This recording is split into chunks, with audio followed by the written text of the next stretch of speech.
Yeah, YouTubers, Tasman here, bringing you another episode of Foundry VTT from the ground up.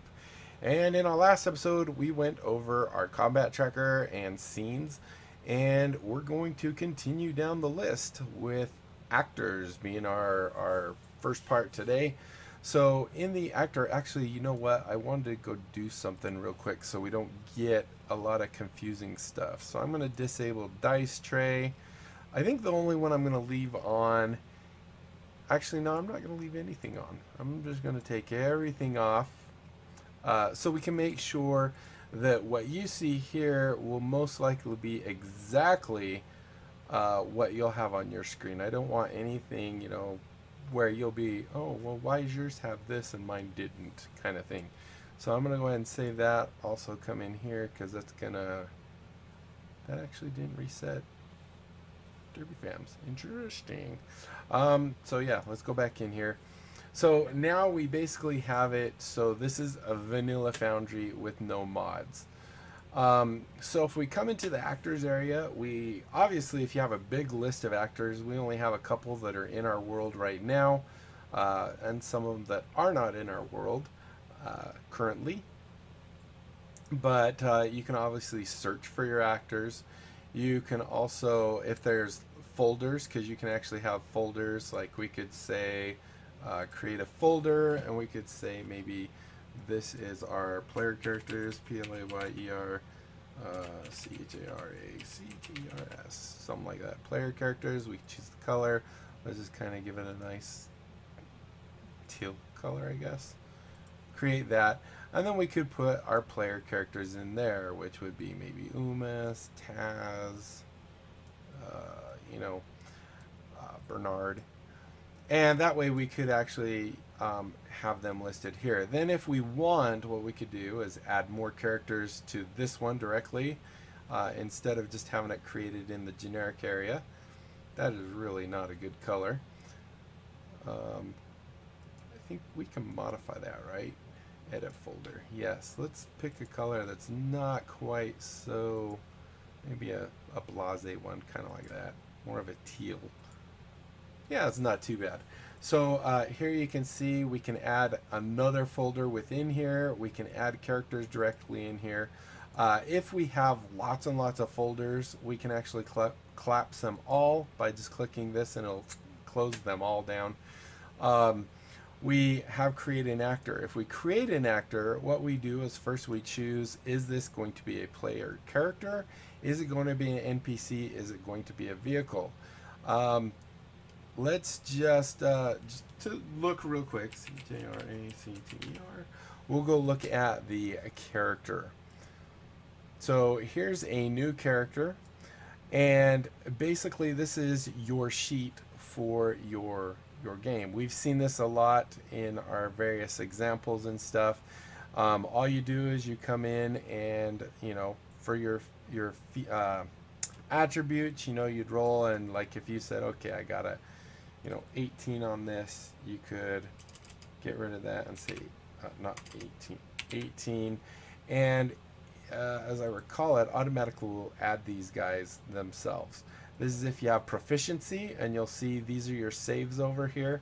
So if I have proficiency in strength, which means the saving throw has the proficiency, it goes up 5, where regular strength is 4. So you can add those. You can also choose your different things. It will automatically update those. The only one with athletics is strength. You'll see it's 4. If we say it's proficient, it'll jump up to 5 because we have a +1. Now, as a default, you have +2 proficiency. But because this is just a blank character, it doesn't have anything really special. We can put our hit points, our hit dice in here, how many we have, how many we've used. We can do a short rest, a long rest. If we click on that, it'll say how many hit dice you're going to use on your short rest.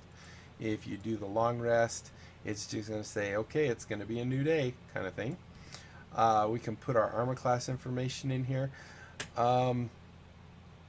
I'm not 100% sure if it actually looks in your inventory when you put in armor and says that you have 9. We'll look at that. You can add your race, background, alignment. Here's your initiative, which will automatically come from your dex. So if we come in here and change our dex to 18 as well, hit enter. Now you can see it's +4. It automatically ups that to 4. If you have a modifier for whatever reason, maybe you have a ring of initiative, you can just add that information in here, you know, to 2 or something like that. And it will automatically know that I'm adding this and that information. How's your speed? You can change that. It's just a text field. Some cool things when we get into like NPCs and stuff. We'll talk about some other cool things.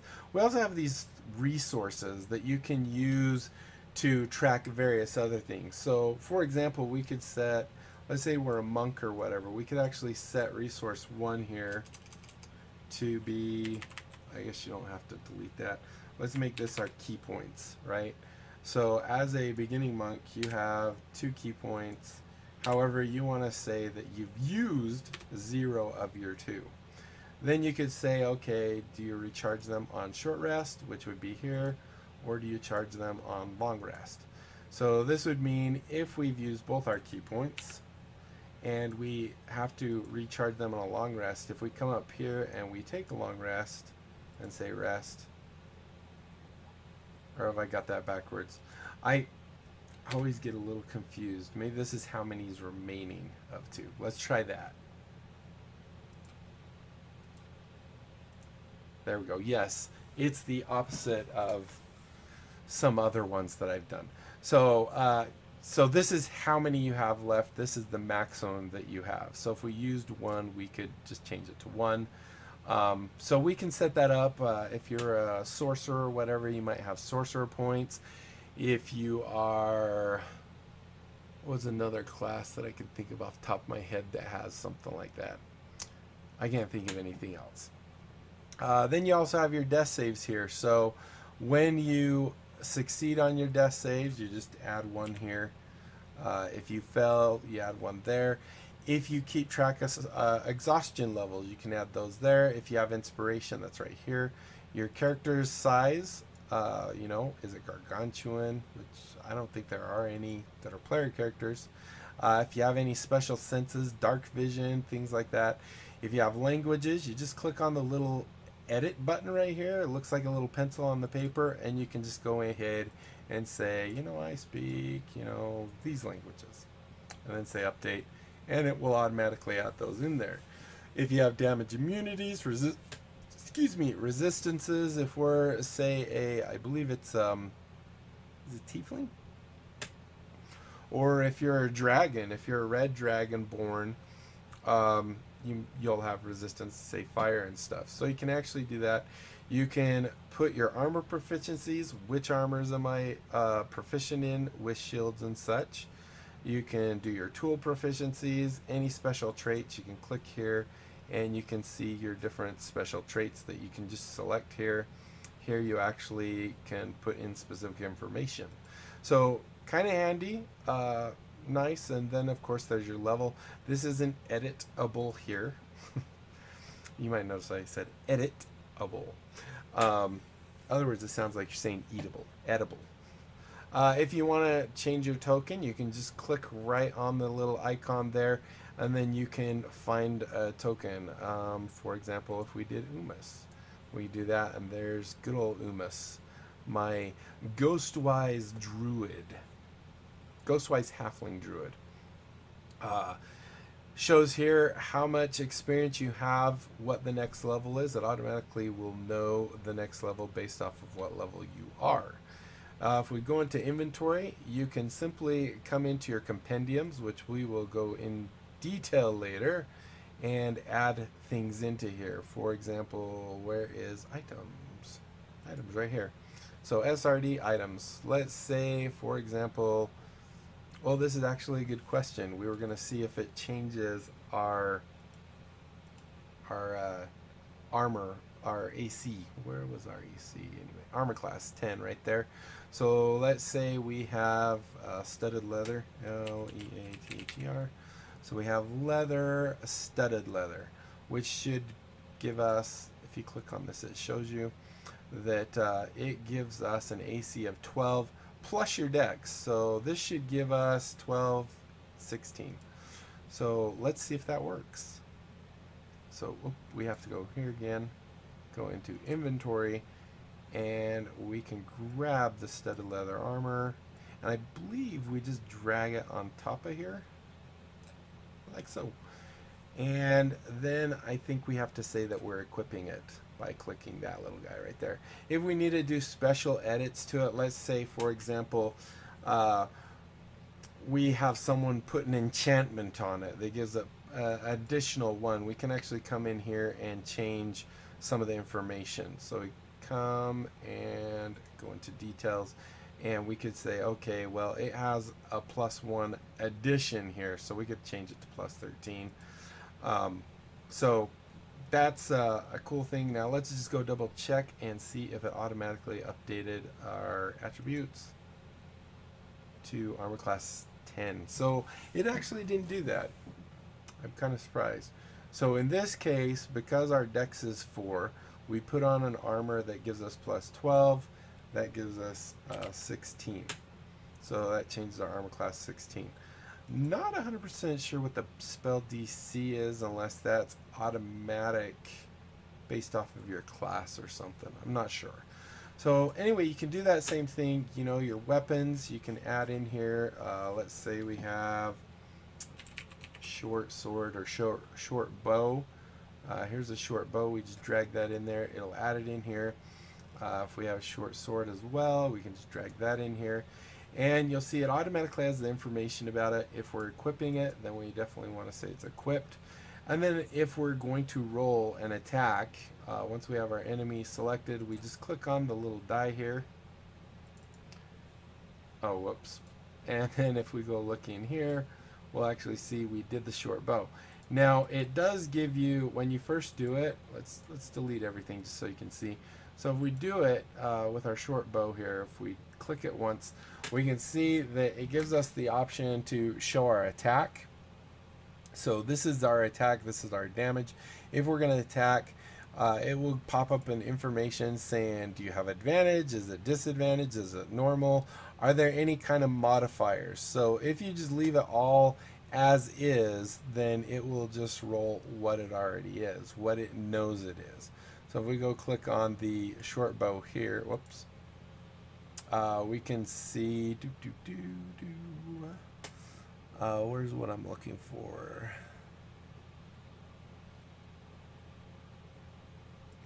Let's go look in here. I'm pretty sure it's here. So we go into details. We can see, you know, all the information on it. I'm looking specifically for the stuff in here. So you have the ability modifiers, attack roll bonuses, and then here's your damage formula. So it's 1d6 plus whatever the modifier of the character is. So if they're a rogue or what, well, obviously this would be dex, because we do know that the modifier for a short bow is dex. However, you do have weapons that are versatile where you could use as strength or dex. So you might have a place to change those. I'll have to look into that because I haven't really had a chance to do that yet. We have our consumables. This would be torches, healing potions. We could put all that stuff in here. Containers would be bag. These would be loot. And then if we have any tools. So we could do all that fun stuff here. We can sort by whether it's equipped. Isn't that what that's doing? Actually, oh, these are unchecking. Oh, I see. So these are different. These aren't sorts. These are actually kind of sorts, but they're filters. So whether it's an action to use it. So studded leather obviously isn't an action. So we can see that these use an action. With a bonus action, we don't have anything that would use a bonus action. That might be a spell such as Hellish Rebuke. Or no, not, that's a reaction. That would be under here. So that would probably be more under your spells for your bonus actions and stuff. So you do the exact same thing with your spells. You can click on add spell here. You can completely create your own. if you know exactly what it is, or you can come into the compendium, the SRD that comes with it, and go here, and we could say, I wonder if Hellish Rebuke's in here. Hellish Rebuke, so we could add Hellish Rebuke. We could add, let's see, Mage Hand or something.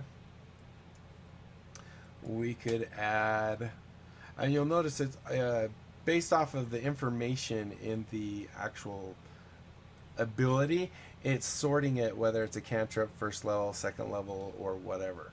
Let's see, let's also do maybe MAGIC, Magic Missile, another nice popular one. I can't think off the top of my head of any level 2s. I know like Fireball is level 3, F-I-R-E, Fireball. So you do that as a level 3. So you can actually add those in there. You can set whether they're prepared or not. I'm not 100% sure where you actually say if they're prepared or not, though. I'll have to look that up. I think it's these right here. Oh, yeah. Here's your prepared. So that's prepared, that's prepared, that's prepared. Anyway, some other things, like sometimes you might have an ability that says you can actually use this as a cantrip because, you know, your god, you know, priest or whatever, or what am I thinking, cleric, might say this actually can be used as a cantrip. It doesn't count against your spells.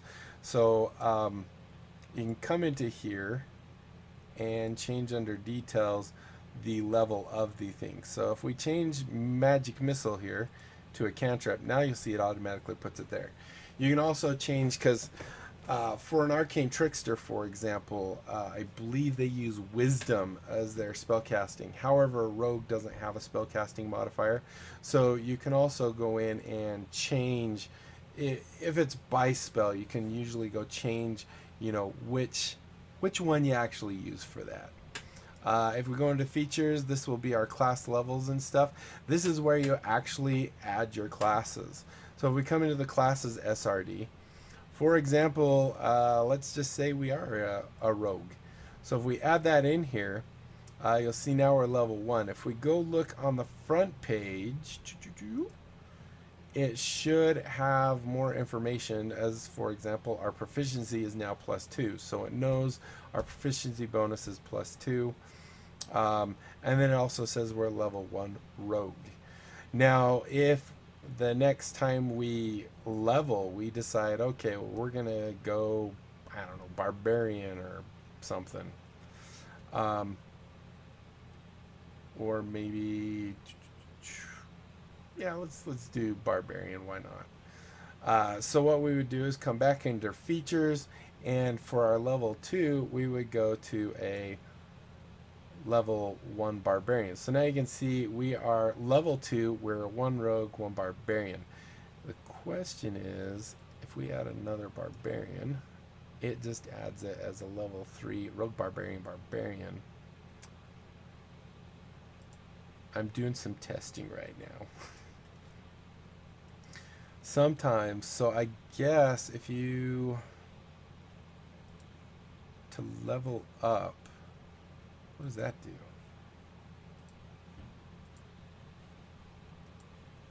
Barbarian. It just gives you your information.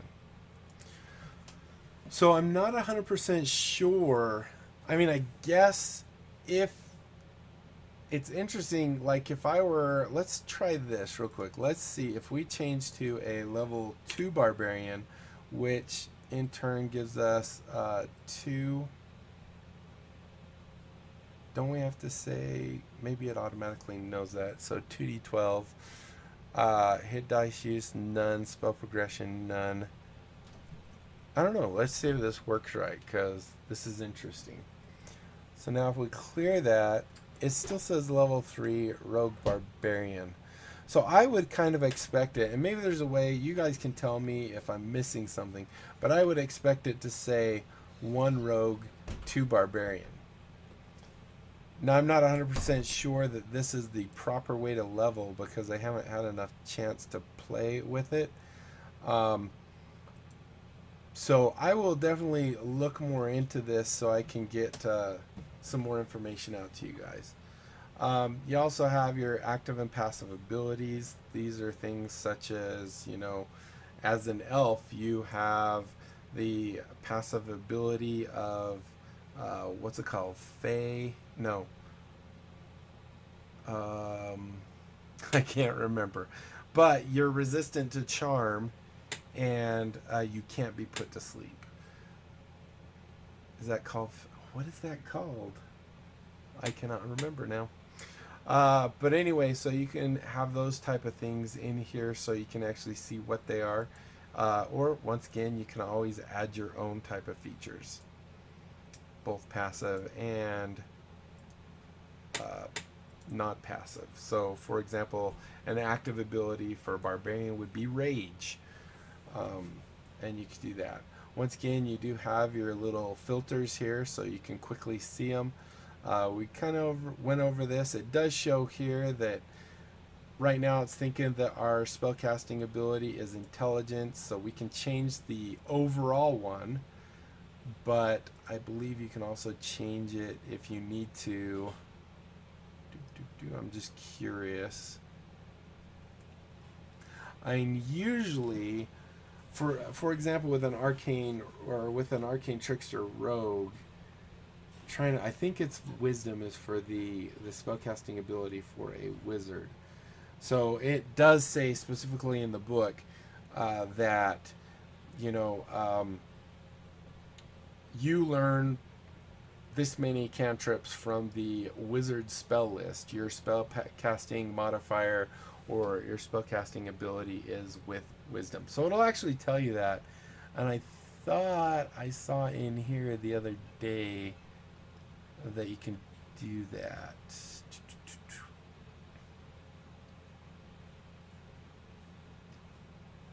But this isn't really what I was trying to get into right here. Then of course we're gonna call that good for this. We're just kind of doing a brief overlook of this stuff, because technically this is more character creation, which isn't necessarily actor. Actor is just showing you can create characters and stuff. And I want to get into the other types, the vehicle and the NPCs. So I'm kind of cruising through this. I apologize if it's too fast for you, but at a later date, we will actually delve more into this. I will do the research on the things that I'm questioning right now, and we will be able to have a much better outlook of what it is. Now, I was also curious. Yeah, I think we're good. Oh, that's been up there the whole time. So then the last page right here is your biography. And once again, it gives you that regular editing tools where you can, you know, do the paragraph, all the different types of heading type things. You can bullet list, add pictures, tables, links, horizontal lines, clear any formatting that's on there if you change your mind, source code, and then of course this is the save. So like I said, this is really quick. We will go over much more when we actually get into character creation and how to do that, and there's a lot of research I need to do and make sure I understand properly. The other thing I want to point out is it does seem to know that with a level 3 character it does know that we need 2700 to get our next one, because I believe first one's 3, then 9, then 27, and so forth. I guess you could just see I'm a level 3 character. I rogue and barbarian. It's not that big of a deal. You can always come under your features and see exactly where those things are. So that's okay. The interesting thing that I'm not 100% sure of is if you are rogue / barbarian, you do get different hit dice. So you would have 2 hit dice that I believe are D12s, and as a rogue, I think you get a D8. I'm not 100% sure. So there's some other questions there that I would actually like to address myself. And if you guys have any questions, leave them down in the comments down below so I have some other things to look at. The other options we had in create actor, so we had NPC. Did that create our, oh yeah, character right there. So with create actor, it's pretty much the same type of thing. So you actually have quite a bit of control of creating your NPCs. And I did do that right? Let me just make sure. We're gonna say delete and make sure that I didn't do one of those things where I don't save it right. So there's NPC, yes. Okay, so once again, you have those same options. However, usually with NPCs, you don't get so much in depth. You don't have quite as much stuff. You can see NPCs usually, you know, depending on the NPC, will have legendary actions, legendary resistance, and layer actions and stuff. So I could have actually looked at that and known this was an NPC. Once again, you can add immunities, traits, and all that fun stuff. Under features, we can add their attacks. We can add actions, features, and inventory, any inventory that they might have. Their spell book right here. This character has no spellcaster levels, but you may add the levels manually. So that might be like if we said this guy is actually a sorcerer. Let's go try that. Let's go make. Where on earth do we do that part? Attacks, actions, features, inventory. So if we came and maybe said wizard, W-I-Z-A-R-D, I don't think that's going to do anything. It seems like you would be able to drag like we did on the other one, but it doesn't actually. Let's see if it just ignores it. I'm kind of curious. We come into classes, because a lot of times your NPCs don't have specific. Yeah, see, it just added as a thing down here. It's not even looking at it. So I guess you would just add the information based off of, you know, whatever your creature is. You can add your attacks with weapons. So you can add weapons. You can add spells or whatever else. If they have special features and if they have inventory items that you can loot when they die. So you can have all that information here, change the CR level. There's definitely much more customizability with this, as far as, you know, I have more control over what I can edit and stuff, and it doesn't necessarily do quite as much as far as automating, you know, adding in the proficiency bonus and stuff like that. So you can see, in fact, there is no proficiency bonus here. So let's go ahead, and then we have the spell book, which is all their spells, and then we have their biography, which is also what we could do with the other ones. These up here we'll kind of talk about later on, and what they actually do is kind of similar in all of them, but we will talk about those. Let's go ahead and look at our third type, which is the vehicle. So come here and go create actor, do vehicle, and to be honest, I have not really ever created a vehicle. Usually, you know, you have a horse, and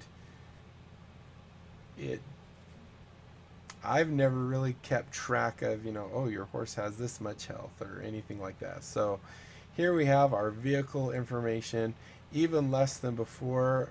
You can see that as a vehicle, the default here is it has resistance or immunity to poison and psychic damage. It has conditions, immunity, so it can't be blinded, charmed, blah, blah, blah, all that fun stuff. You can add in the, I'm not exactly sure what mishap is, but armor class, speed, I'm not quite sure what it means by, or maybe it's if you're riding it. I definitely have some good stuff to look up here because I've never looked at a vehicle. I'm not sure what these guys are. Action thresholds. This one I'm definitely going to have to look into. Once again, you have actions, equipment, features, reactions, and weapons. Kind of talked about those type things, or at least how to add them. Cargo and crew. Now, I wonder, like, can we say that there's a crew of goblins? Transforming an actor. No, this is trying to transform our actor into this thing. So we don't actually add it there. Can we add it this way? Polymorph file shape, custom settings. Nope. Maybe it's under passengers. Passengers? Nope. Cargo. So this is if it's carrying stuff, kind of like the loot table. And then of course you have your description. So this is definitely, if you're interested, you can do the picture, of course. I forgot to mention that in the previous one. If you're interested in knowing more about this, I will definitely look into it, because D&D 5e, at least from what I've seen, doesn't have a lot of information on vehicles. However, this rule set basically is for 5e, so there you go with that. And we're already at 30 plus minutes, so I think we're going to call it here. Hopefully you enjoyed. I'm sure you probably have lots of questions, as do I, on some of these things.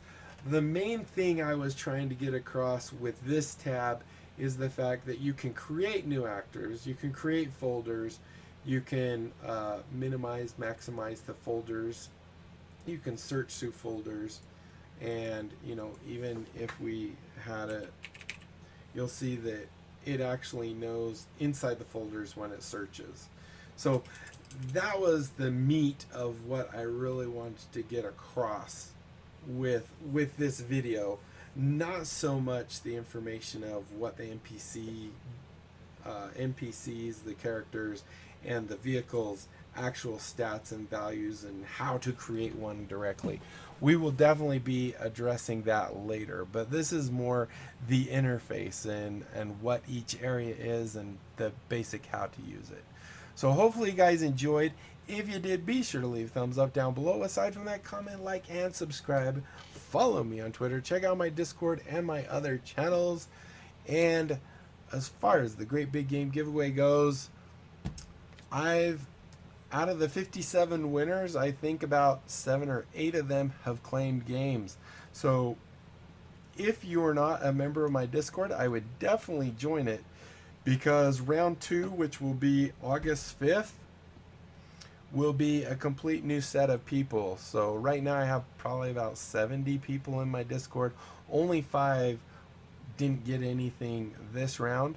However, a lot of people seem to be inactive or something like that. So there's still lots of potential of being able to get a game, and there's some pretty good ones in there. So I've rambled on enough. Like I said, we've come 33 minutes. But I'm going to end here. So until next time, I'll be seeing you later. Bye.